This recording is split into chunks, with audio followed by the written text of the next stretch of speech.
உலகெங்கிலும் இருந்து இந்த நிகழ்வை பார்த்து கொண்டிருக்கின்ற சன் தொலைக்காட்சி நேயர்களுக்கு அன்பின் வணக்கம்.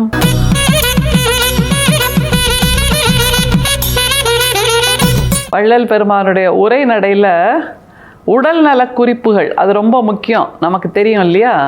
அந்த உடல் நல குறிப்புகளில் ஒரு கவிதை மாதிரி இருக்கக்கூடிய ஒரு உரைநடை பகுதியை நம்ம இன்னைக்கு பார்க்க போகிறோம். முதல்ல அந்த பத்தியை படிச்சிடலாம், அப்புறம் அதை பற்றிய சிந்தனைகளை நாம் பரிமாறிக்கொள்ளலாம். அமுதக்காற்று இவ்வண்டத்தில் இரவில் அருணோதயம் தொடங்கி உதய பரியந்தம் வியாபகமாய் இருக்கின்றது. அக்காலத்தில் ஜீவர்கள் நன்முயற்சியில் இருப்பது விசேஷ நலம். தேகாதி பிண்டத்தில் மேற்படி அமுதக்காற்று வியாபியமாய் இருக்கும். ஒரு கால் ஒரு க்ஷண நேரம் அந்த காற்று வியாபகமாய் இருக்குங்கால் ஜீவர்களுக்கு இதுவரையில் தாங்கள் அறியாததான கடவுள் விளக்கம் உண்டாகும். மேற்படி காற்று வியாபகம் ஏக தேசமும் இல்லாவிடில் ஜீவர்கள் விஷக்காற்றினால் சதா வியாபகம் அடைதலில் இந்த சொற்ப ஜீவிப்பும் விருத்திக்கு வரமாட்டாது. அமுதக்காற்று வியாபியமின்றி வியாபகமாய் இருக்கும் காலத்தில் ஜீவர்களுக்கு அறிவு விளக்கம், மன நெகிழ்ச்சி, இந்திரிய அடக்கம், ஈஸ்வர பக்தி முதலியவும் விளங்கும். அக்காலத்தை அமுதக்காற்றின் வியாபக காலமென்று அறிய வேண்டும். இதன்றி இருள்மயமாய் முன்பின் தோன்றாது அறிவின்றி இருக்கும் காலம் விஷக்காற்று வியாபகமாய் இருக்கும் காலம் என்று அறிய வேண்டும். மிக முக்கியமான ஒரு பகுதி அமுதக்காற்று விஷக்காற்று அப்படின்னு ரெண்டு விஷயத்த சொல்றார் வள்ளல் பெருமான்.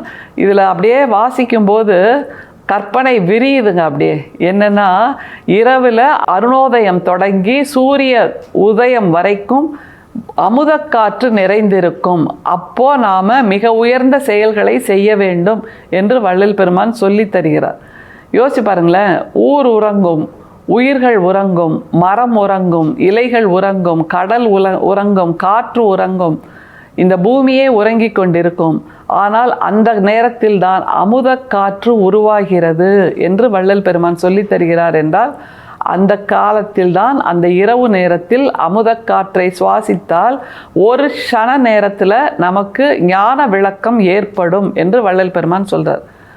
எப்படிப்பட்ட ஒரு புதிய கண்டுபிடிப்பாக இருக்கிறது பாருங்கள். ஆனால் இசைக்கலைஞர்கள்லாம் பொதுவாக சொல்லுவாங்க, இரவில் தான் அவர்கள் இசை கோர்ப்பு வேலை செய்வதாக. ஏனென்றால் அப்போதுதான் அமைதியாக இருக்கும் இந்த பூமி என்று சொல்கிறார்கள். ஆனால் அவர்கள் அறியாமல் அவர்கள் சொல்வது, அமுதக்காற்று நிறைந்திருக்கின்ற அந்த இரவு நேரத்தில் நம்முடைய உணர்வுகள், நம்முடைய ஐம்புலன்கள் விழிப்புற்று இருக்கிற நேரத்தில் நாம் நல்ல செயல்களை செய்தால் அது அமுதக்காற்றால் வெற்றி அடையும் என்று வள்ளல் பெருமான் இந்த பத்தியில் சொல்கிறார்னா, நாம் என்ன பண்ணுவோம்? அந்த அமுதக்காற்று நேரத்தில் இழுத்து போத்திட்டு தூங்கிட்டு இருக்கோம்.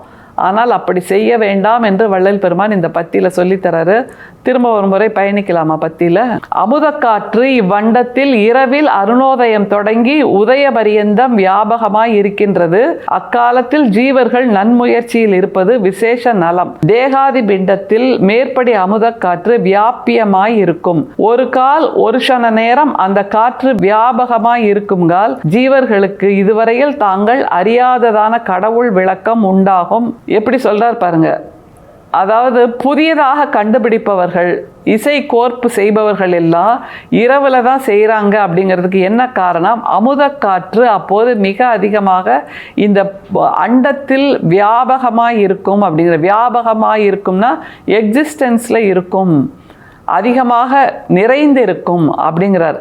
அந்த அதிகமாக நிறைந்திருக்கின்ற அந்த அமுதக்காற்றை நாம் பிண்டத்தில் ஏற்றுக்கொண்டால் அது நம்முடைய உடம்பில் வியாபகமாகி ஒரு க்ஷண நேரத்தில் நமக்கு ஞானத்தை கொடுக்கும் அப்படிங்கிறார். அந்த ஒரு க்ஷண நேரம்ங்கிறது என்னது? கண் சுமிட்டும் நேரம், அல்லது சொடக்கு போடும் நேரம், அல்லது ஒரு சொல் வந்து விழுகின்ற நேரத்தில் அந்த விளக்கம் அல்லது விழிப்புணர்ச்சி அப்படிங்கிறதா மிக முக்கியம். அந்த அமுதக்காற்று நமக்கு கொடுக்கின்ற விழிப்புணர்ச்சி எப்போ வரப்போகுதுங்கிறது நமக்கு தெரியலை. அதற்காகத்தான் இரவில் விழித்திருந்து இந்த கலைஞர்கள், படைப்புகளை கொடுக்கின்ற ஓவியர்கள், இசைக்கலைஞர்கள், படைப்பாளர்கள், எழுத்தாளர்கள் எல்லோரும் இரவில் விழித்திருந்து பணிபுரிவதன் காரணம் இதுதான்.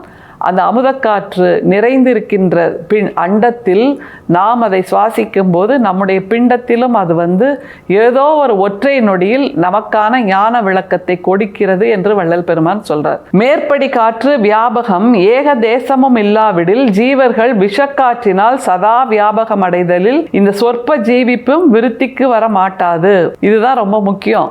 அந்த ஒற்றை நொடி எப்போ நேருதுங்கிறதே தெரியாது.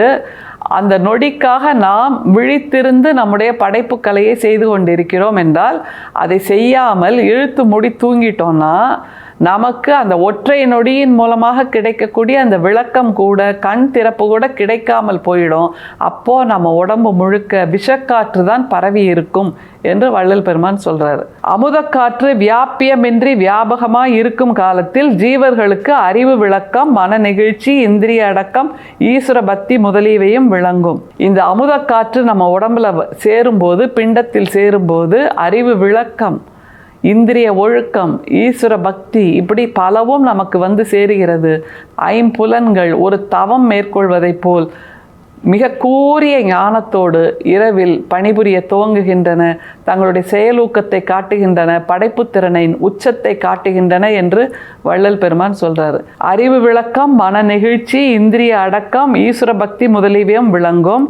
அக்காலத்தை அமுதக்காற்றின் வியாபக காலம் என்று அறிய வேண்டும். இது இவ்வளோ நல்ல விஷயங்கள். அறிவு விளக்கம், மன நெகிழ்ச்சி, இந்திரிய அடக்கம், ஈஸ்வர பக்தி, மன நெகிழ்ச்சின்னு சொல்றாரு. ஏன்னா இரவில் எல்லோரும் உறங்கிய பின்பு மனசுக்குள் கோபம் மிச்சம் இருக்காது, ரௌத்திரம் மிச்சம் இருக்காது, ஆத்திரம் மிச்சம் இருக்காது, மனசு கொஞ்சம் அலைபாயாமல் அடங்கி இருக்கும் இல்லையா? அதைத்தான் சொல்கிறார் மன நெகிழ்ச்சின்னு. இவ்வளவு நன்மைகள் செய்கின்ற அந்த இரவு நேரம், அருணோதயம் தொடங்கி சூரிய உதயம் வரைக்கும் வருகின்ற அந்த அமுதக்காற்றை நாமும் சுவாசிக்க துவங்கினால் இத்தனை நன்மைகள் நம்முடைய அண்டத்திலிருந்து பிண்டத்துக்கு சேர்கிறது என்று வள்ளல் பெருமான் சொல்றாரு. சார், அது இல்லைன்னா என்ன ஆகும்? இதன்றி இருள்மயமாய் முன்பின் தோன்றாது அறிவின்றி இருக்கும் காலம் விஷக்காற்று வியாபகமாய் இருக்கும் காலம் என்று அறிய வேண்டும். இந்த நாளும் தோணலைன்னா, இந்த நாளும் இல்லைன்னா நமக்குள் அமுதக்காற்று இல்லாமல் விஷக்காற்று மட்டுமே நிரம்பி இருக்கிறது என்பதையும் நாம் அறிந்து கொள்ள வேண்டும். எனவே இனிமேல் நாம் என்ன செய்ய வேண்டும் என்பதுதான் மிக முக்கியம். இந்த ஊர் உறங்கி இருக்கலாம், உலகம் உறங்கி இருக்கலாம், மரம் செடி கொடி எல்லாம் உறங்கி இருக்கலாம், மனிதர்கள் உறங்கி இருக்கலாம், விலங்குகள் உறங்கி இருக்கலாம், பறவைகள் உறங்கி இருக்கலாம், கடல் அலை கூட உறங்கி இருக்கலாம், காற்றும் உறங்கி இருக்கலாம். ஆனால் அந்த நிரந்தரமாக இருக்கக்கூடிய காற்று தான் நமக்கு இரவு பொழுதில் அருணோதயம் தொடங்கி சூரிய உதயம் வரைக்கும் அமுதக்காற்றை கொண்டு கொண்டிருக்கிறது என்றால் அதை நம்முடைய உடம்புக்குள் செலுத்துவதற்கான ஒரு நேரமாக அந்த இரவு நேரத்தை நாம் பயன்படுத்தியாக வேண்டும் என்பதை வள்ளல் பெருமான் இதில் சொல்லித் தருகிறார். அதைத்தான் இசைக்கலைஞர்கள், படைப்பாளர்கள், எழுத்தாளர்கள், கவிஞர்கள், ஞானிகள் எல்லோருமே செய்கிறார்கள் என்பதை நாம் புரிந்து கொள்ள வேண்டும். எனவே நமக்கான ஒரு பாதையை, அமுதக்காற்றை தேடி நாம் அலையாமல் நமக்குள் அமுதக்காற்றை கொண்டு வருகின்ற ஒரு உத்தியை வள்ளல் பெருமான் இந்த பத்தியின் மூலமாக நமக்கு சொல்லித் தருகிறார். நிச்சயமாக முயற்சி செய்து பார்ப்போம். இழுத்து போர்த்தி தூங்குவதற்கல்ல வாழ்க்கை. விழிப்புணர்வோடு இருந்து ஐம்புலன்களை கூரிய முறையில் படைப்பு திறனோடு செயல்படுத்தி அந்த ஐம்புலன்கள் மூலமாக அமுதக்காற்றை சுவாசிப்பதுதான் நமக்கான வாழ்வியலாக இருக்க முடியும். வரும் திங்கட்கிழமை முதல் மார்கழி மாதம், திருப்பாவை மாதம், ஆண்டாள் மாதம், 7ஆம் நூற்றாண்டு ஆண்டாள் 21ஆம் நூற்றாண்டு நமக்கு என்ன புதிய பார்வை தருகிறாள்? திங்கட்கிழமை முதல் மார்கழி திருப்பாவையில் சந்திப்போம். நன்றி, வணக்கம்.